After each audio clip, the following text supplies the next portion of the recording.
Welcome back to Joy of the Hang, everyone. It's Sharon and Lauren with you again, and we're coming to you live video.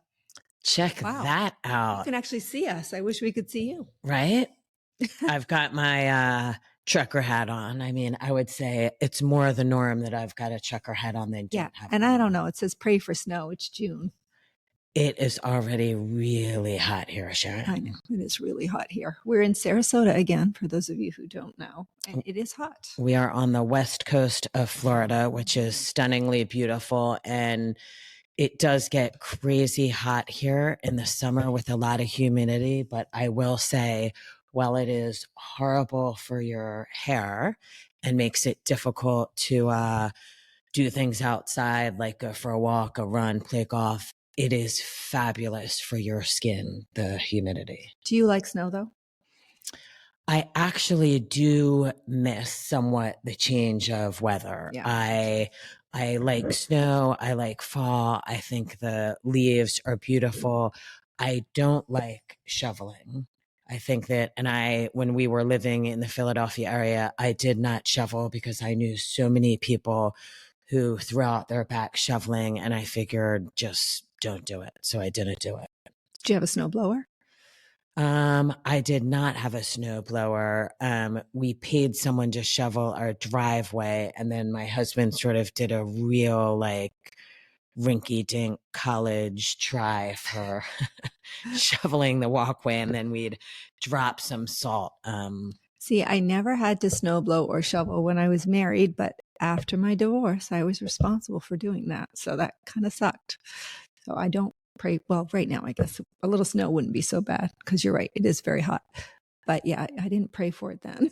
I also like around Christmas time. I do like the dichotomy of it. It's a conversation starter. Everyone who sees it when you're here in Florida makes a comment about it. Interestingly enough, I don't think people here as much in Florida realize that it's Aviator Nation. Whereas if I wore this trucker hat in Southern California, every single person would assume I was wearing it because it's Aviator Nation. That's who makes That's who makes it. See, a case in point, you didn't know who made it. Aviator Nation makes clothing, sweatshirts, sweatpants, and extremely expensive sweatshirts and sweatpants. I would say that they go for several $100s for a sweatshirt, several $100s for sweatpants. Let's talk fashion a little bit. So you're wearing your onesie today. I have a onesie on, a full one piece. Everybody who knows me knows I love the onesie. I have less than 0% issue. It's because she has less than 0% body fat and looks great. Sharon, you're so sweet. But people always ask about the going to bathroom thing. And I'm like, last time I checked, I generally go to the bathroom stall by myself. So does it really matter that I have to get naked when I'm in the bathroom stall? Well, anytime you wear a jumpsuit, you have to do that.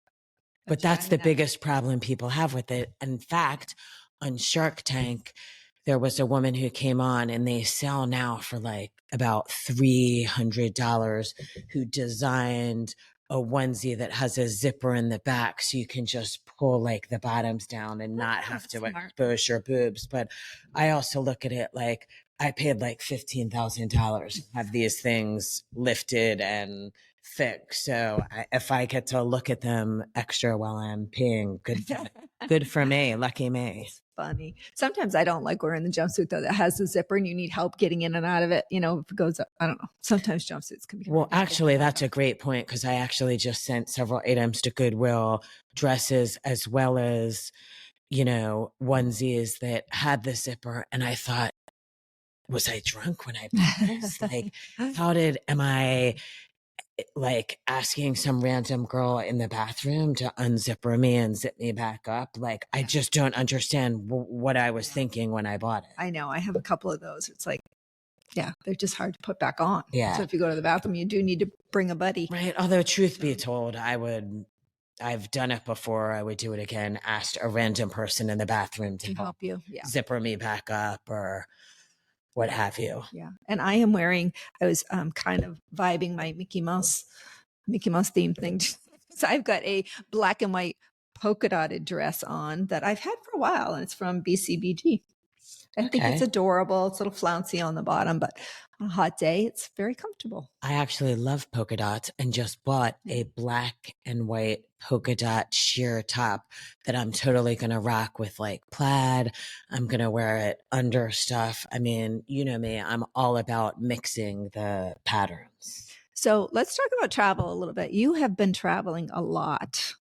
Like you're here for a couple of Yes. days, then you're gone again for 4 or 5 days. So what are your like key tips for staying organized when you travel? Full disclosure, I need to get much better with packing. I pack too last minute, which some people might think, oh, well, that's a great thing. You can throw stuff together. No, it's not. If you really want to pack efficiently and not pack stuff that you're not going to use at all while you're on vacation, you really do need to plan your outfits ahead, which is so not who I am. Like everybody who knows me knows I love fashion. I love to create cool, fun outfits that make me feel cool and different. And it's like an art form, and I go into my closet and in last minute pull stuff out and put stuff on and think, oh, well, I'm going to change this. Oh, this is the outfit that makes me feel good. But that's not practical for traveling because you can't bring your full closet with you when you travel. Right. So that's the trick I've been told, and it really makes sense, is try everything on ahead of time and then literally pick out your outfits. Like, okay, I'm going to wear this shirt with these pants and these shoes on Friday night to go out, and Saturday night to go out, I'm going to wear this dress with these boots. You have to do that. The hardest part is when we want to travel with our boots. I feel like the shoes take up the most room. They totally take up the most room. And I've been told or taught or instructed that, oh, well, with boots, you can, shove a bunch of stuff in the boots, shove your underwear, your socks, your exercise wear into the boots. But then they just It's actually a good idea. It's a great idea, but then they do become sort of harder and thicker and still sort of take up more space, if you will. I use packing cubes. Do you like packing cubes? They've changed my life. It's interesting you say that. I bought packing cubes off of a TikTok store that the girl made it look like it was the best thing since sliced bread. And I would have suddenly my packing would be so easy. And I'd put, my underwear in this cube and my jewelry in this one. And it just didn't work for you? For me. Okay. But it works for you. I love them. And I love when you get to where you're going. Like I know that all my swimsuits are in one cube and all my underwear is in another cube, and it's very easy to stay organized. So yes, I love them. Do you plan your outfits out ahead of time? I try to as much as possible, and I always pack a little extra just in case I change my mind, but I try to. Yeah, because the thing for me is an outfit, for me feeling good in an outfit is so dependent on sort of where I am that day. So what maybe I put on in the past that made me feel like, yeah, I got this, I'm cool. I put it on, like 2 weeks later and I'm like, this isn't working for me today. You don't have that? I do have that. And that's when I go shopping. Well, that's when I shop. What I've gotten better about is I've started making a Goodwill pile. And then when I put something on and it doesn't make me feel good, I really try and think, okay, this isn't making me feel good now. Is it really going to make me feel good, 2 weeks from now when I try it on to go out? No. So I'm getting rid of it. I got rid of 6 bags of good stuff. Like 2 items still actually have the tags on that I sent to Goodwill. This one jean jacket that had little, like tiny, tiny little bling stones on it by a good brand. But I hadn't worn it for a year. So I have another question for you regarding Goodwill and thrifting. I had someone or saw somewhere say that if you tell people that you bought something at a thrift store, it's really tacky and that you should never do that. What are your thoughts on that?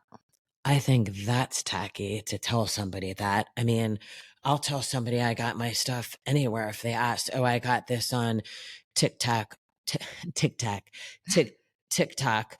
I got this from, a friend of mine. Oh, I bought this at Goodwill. Like, why would you care at all where you got it? And they've certainly coined the term on that. Like, yes, everyone wants to say, oh, I bought this vintage, because vintage is sounds cool, better right? than saying you bought it at Goodwill, but Or- they're both used. Or pre-loved. That's another term I hear. They're vintage, pre-loved, used, pre-loved.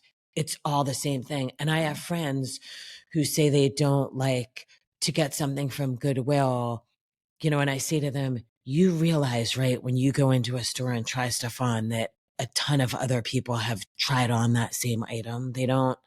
It's not like someone tries it on and then they wash it or clean it. So it's right. You mean at a regular retail store? Yeah, at a regular retail store.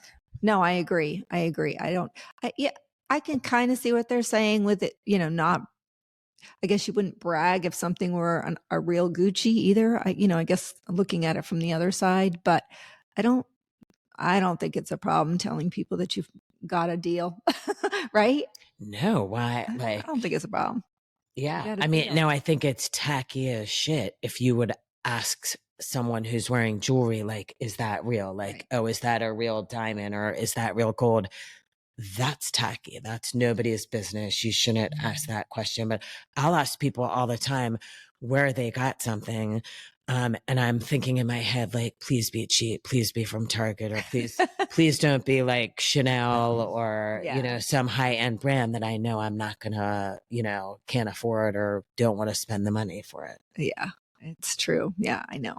I had something else. What was it? Oh, I had a comment where somebody said to me, so this week I had to have gum surgery, and it was gum grafting. I'm still a little sore. That sounds fun. It was not fun at all. Do your gums now look like they're 20? They hurt. They're a little swollen, this side especially. Yes, I hope so. I hope so. When it's all done, I hope my teeth don't fall out. That was the whole purpose of it. But anyway, I had 2 quotes. I have to tell you the story. So I had 2 quotes from 2 different periodontists here in town. And one of them quoted me $16,000. And the other one quoted me $3,400. And that's a huge difference. Mm-hmm. So yeah, what, $13,000 about? So I had a comment that I was mentioning online that I had to have the surgery done.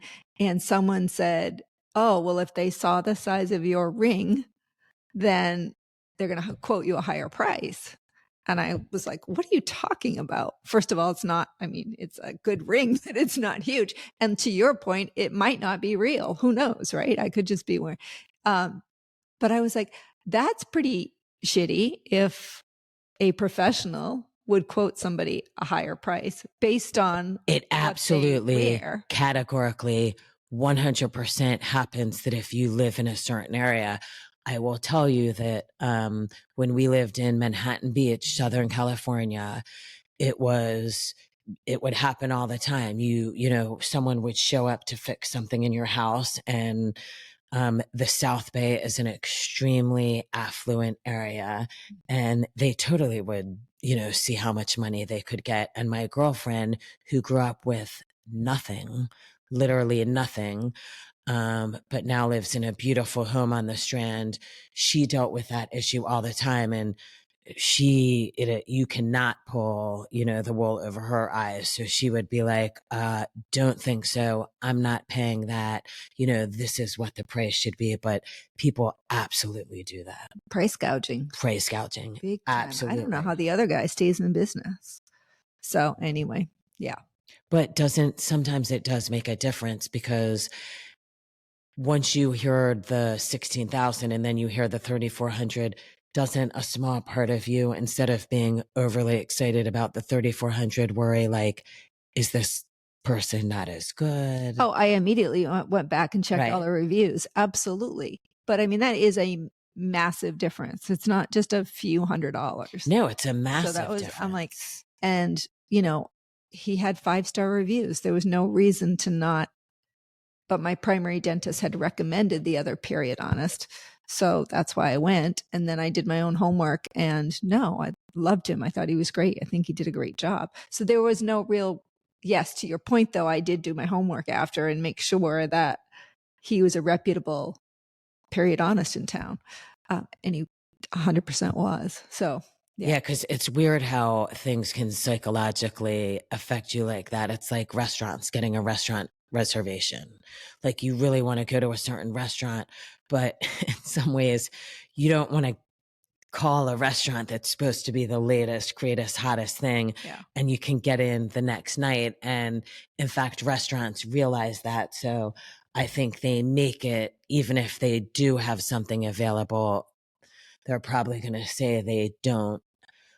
Assuming they'll be able to fill it last minute because they want to create that whole scenario where, oh yeah, okay, reservations open up a month before. You can call, at 9 a.m. 30 days out to get a reservation.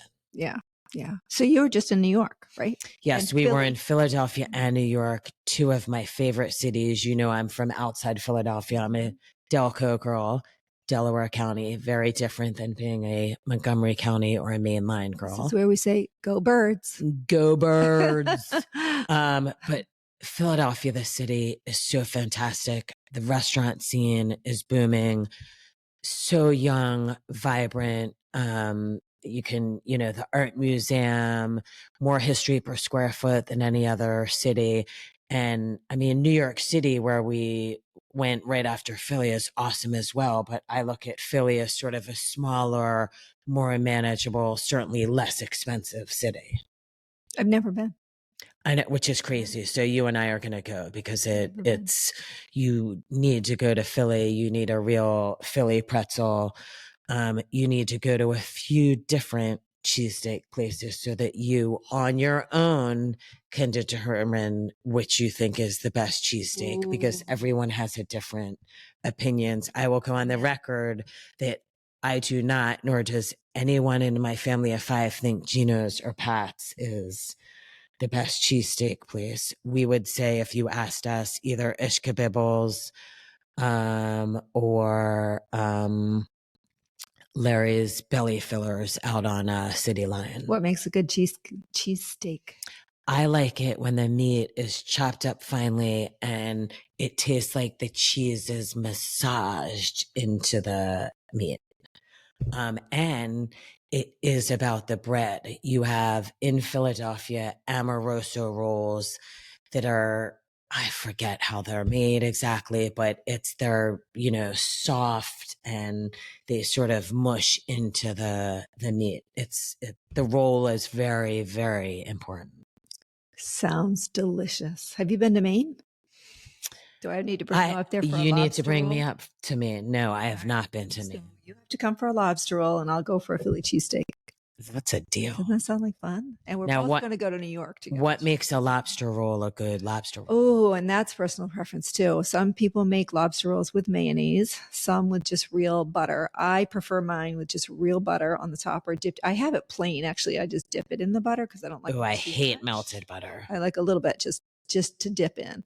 And then the roll has to be toasted. It's a real hot dog roll. Okay. Toasted.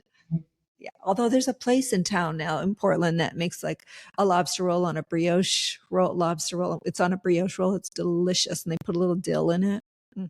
I do love dill. I love lobster. I do not like melted butter. I don't know. It's just a thing. Do you like mayonnaise? I absolutely love mayonnaise. I like hard butter.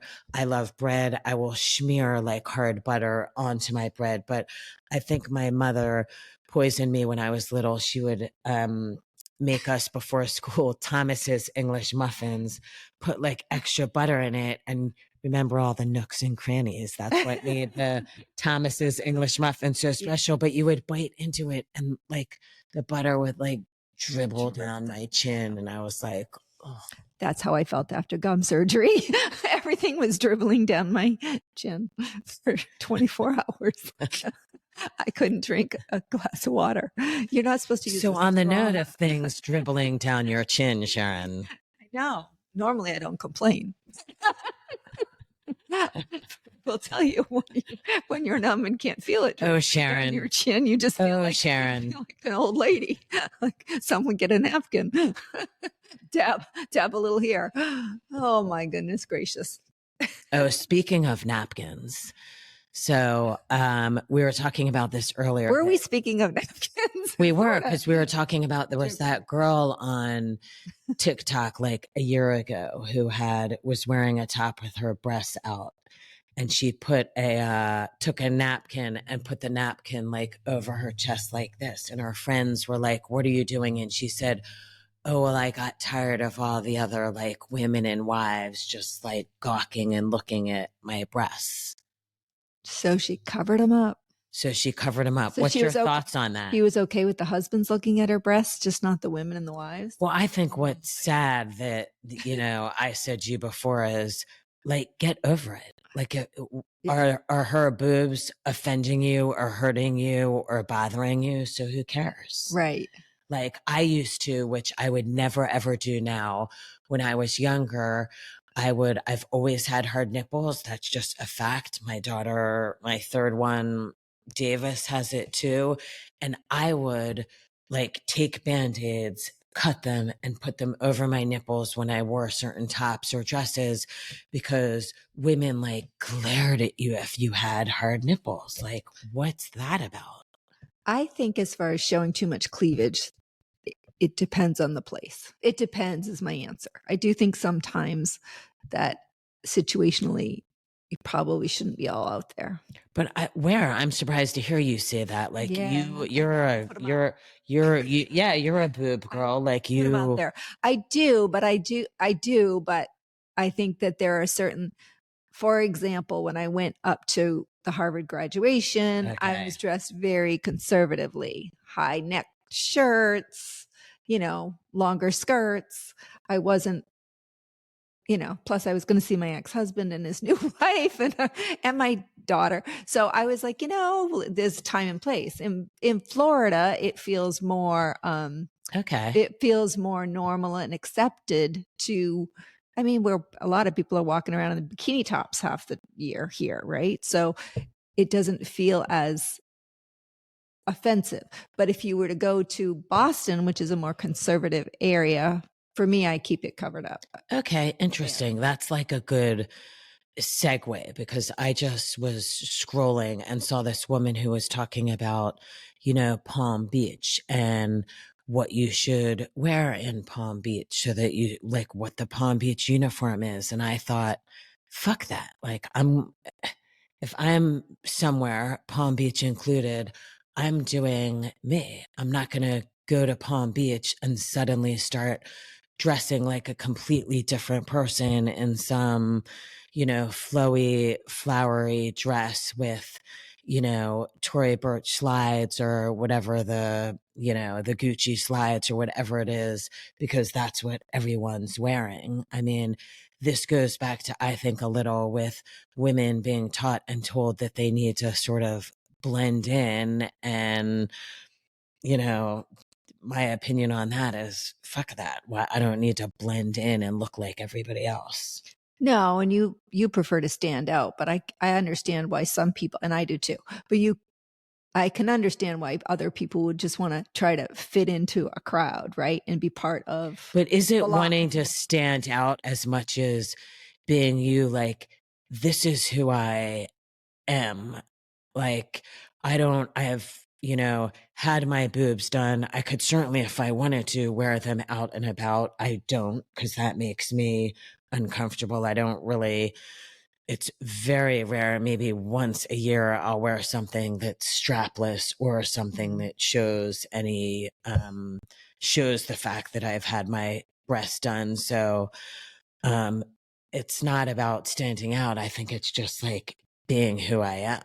Well, I applaud that confidence, but I don't feel like everyone has that. I agree. I think a lot of people just want to make sure they're fitting into society, especially in that arena, right? They don't want to. Don't you? It's one thing if you feel the need to fit in, but what's your take on why do you think those women that need to, or want to blend in and dress like everyone else, why do they have such an issue with women that choose to be different?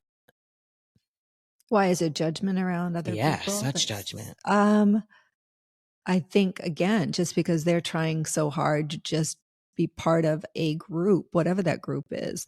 I mean, if you're with bikers, you're going to wear leather. If you're with, it depends on what group you're in. If you're in Texas and you're going to a rodeo, you're probably going to want to throw on your cowboy boots and your cowboy hat.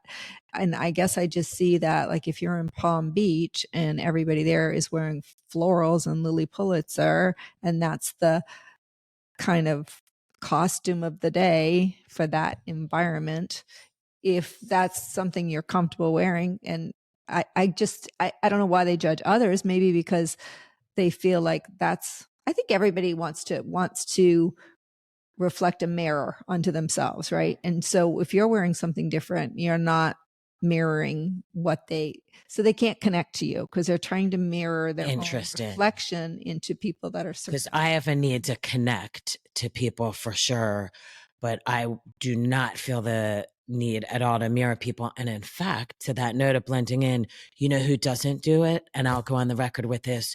You take a real cowboy from Texas or, parts of the West where I've never been. I am 100% confident that I'll speak for the men at least, that man from Texas, he's wearing his cowboy hat. He's wearing his cowboy boots if he's going out in Palm Beach. He's not suddenly wearing, salmon colored slacks with shoes without socks and, whatever the appropriate top is. He's going to dress like a cowboy. And I love that. There you go. Right. And I think also, to go further with that, a girlfriend of mine, Jetta, once said to me, which was such a beautiful thing, that she was like, when you walk in a room, the reason you get the look isn't necessarily because you're dressed differently. She said it's because clearly you're confident and like yourself.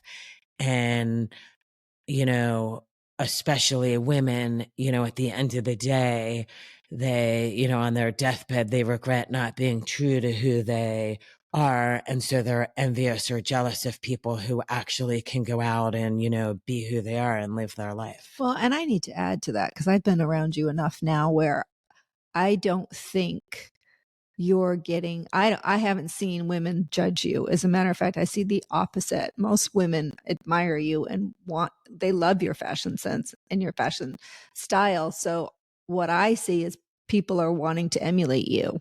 And so I'm not getting the vibe that people are looking at you going, why is she dressed like that? I know it's happened a couple of times when we've been together, but I see more of the other where people are celebrating your style. Well, thanks, Sharon, for saying that. And maybe that's on me a little.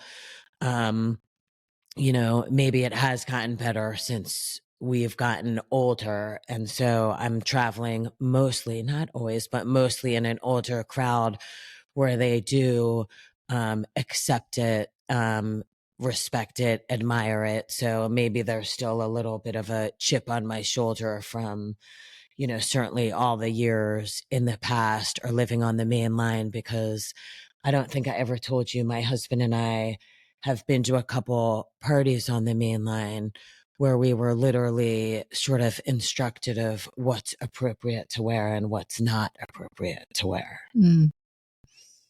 That happens. Yeah. Yeah.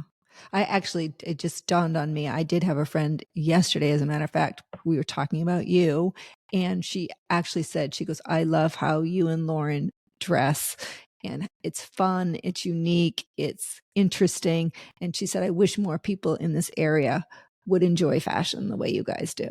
So I thought that's fun. That's nice. It was a really nice comment. Because some people do the backhanded compliment saying like, no. Oh, I could never wear that, which that's always right. That's kind of an interesting comment. Like, oh, I could never wear that. Yeah. Well, it is an interesting comment, but sometimes I'll look at somebody and be like, they look great in that, but I don't think I could pull it off. And I don't mean it in a mean way. I just mean it like you've got the body for it. And I wish I had the body for it, but I don't think I could pull that off. I don't take that in a negative way. Okay. Yeah, I love our sense of style. Right? It's just fun. Well, I Different. absolutely love fashion. I love, Who would so be your, if you could, is there a fashion, and I'm not talking like Chanel or any of, I know you like Gucci and all that, but is there a fashion icon that you would want to meet or work with, or anybody that you can? I'm trying to think. I would love to meet Betsy Johnson. Okay. I would love to have met the designer who did all of the Sex and the City looks back in the day. Oh, who, yeah, that's a fun one. why am I going blank on her name? She's no longer alive.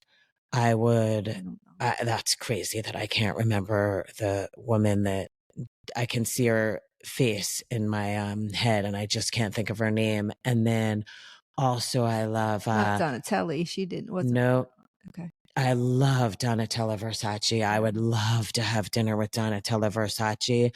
I would love to.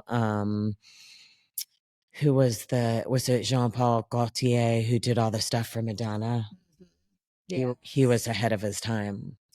You got some good ones on your list. Yeah. How about you?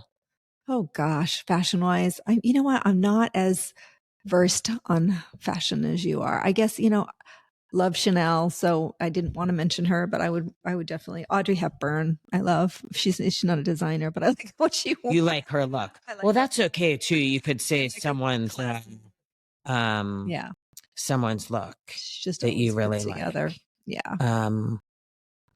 Okay, so maybe she is still living. It was Patricia Field Oh, I who don't did know the that one. designs for Sex in the City. So I guess did love everything that. Oh my gosh, now I'm blanking. Who was the lead in Sex and the City? What's her name? Sarah Jessica Parker. Yes, I kept thinking Sarah Jessica Parker. I love all of her looks. So I would own anything in her closet as well. And her shoes, especially. Yes. I mean, who doesn't?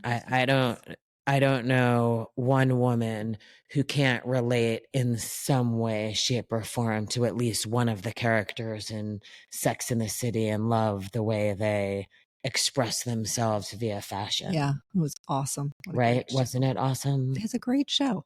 So I saw a TikTok video with you in it, and you were wearing this hat that said the word whore. Tell me about that. I wish you had the hat with you today because we're on video. I'll show it on. But you guys, yeah, look it up on her TikTok page if you haven't. I love that hat.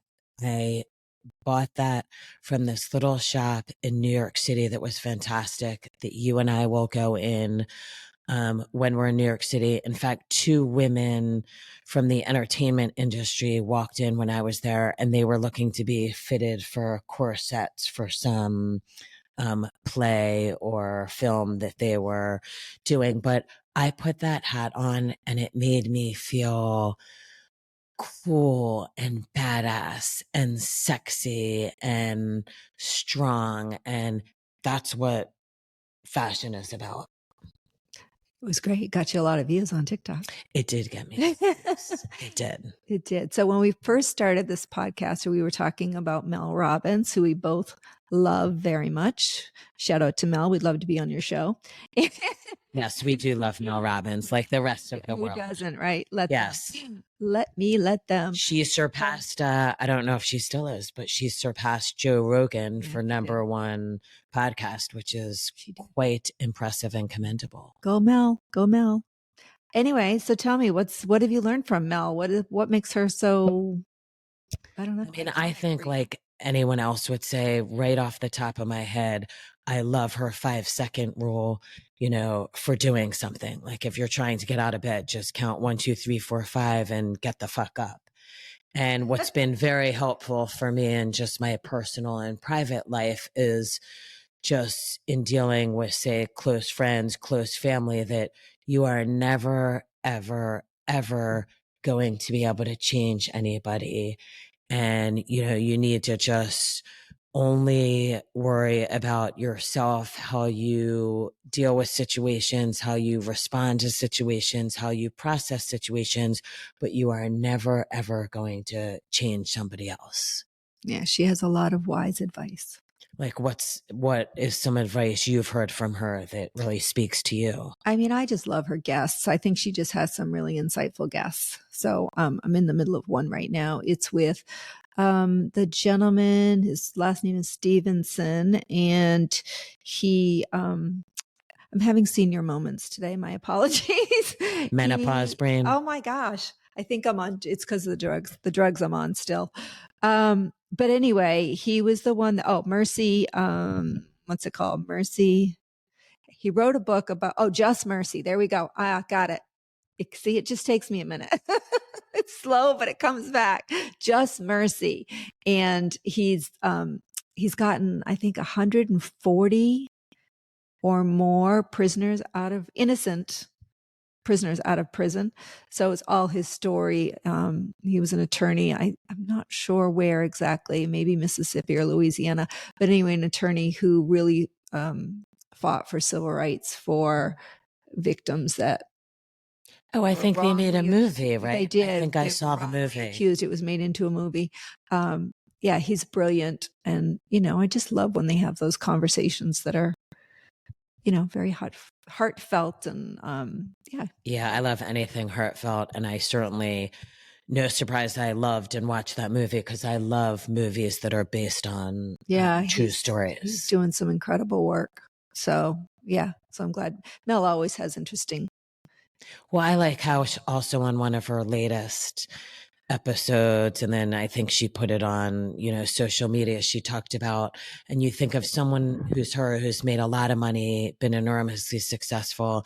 And she talked about, dealing with stressful situations and anxiety in her life and what she, doesn't want to, but she makes herself get out of bed and she makes herself get dressed and she makes herself eat breakfast and she makes herself leave the house and go for a walk. And I just think that's been very powerful for me as well. And that you don't, sometimes you do have to make yourself do things that you're necessarily not in the mood to do or in the right mind frame to do. Mm-hmm. And that's okay. And you just gotta, put one foot in front of the other and get through it. Get her done. Yeah. I like the let them, let me theory too, because it's all about, people are going to do what they're going to do. Yeah. So let them, and then you get to respond to it the way you want. So let me, right? So I like that a lot too. I have to remind myself, like, if something's happening in my relationship that I don't like, I have to take a step and go, okay, let him. And then, okay, let me, how do I want to respond to that? Right. In a more positive way. So it's not always positive, but I try. No, and I'm trying to just, as I have gotten older, I've tried to let things go too. I mean, it's really hard. I'm a stereotypical Scorpio that way, who's vindictful and vengeful, and it really serves you no purpose. It's the onus is on you, not the other person. The other person doesn't care. It only creates havoc in your own life. And at the end of the day, none of this stuff really, for the most part, will matter in, a year, 2 years, what have you. So I'm trying to get better about just, letting it go. So how much fun did you have hanging out with your son, Jack? Oh, it's so fun when your kids are older and you can hang out with them and, talk about what's going on in their life, their jobs, friends, vacations they're taking. It's the best. It's the best because, having kids is not easy. It's the hardest thing you'll ever do. You will not hear me say it's the best thing I ever did. I would die for my 3 kids, but the best thing I ever did was marry my husband.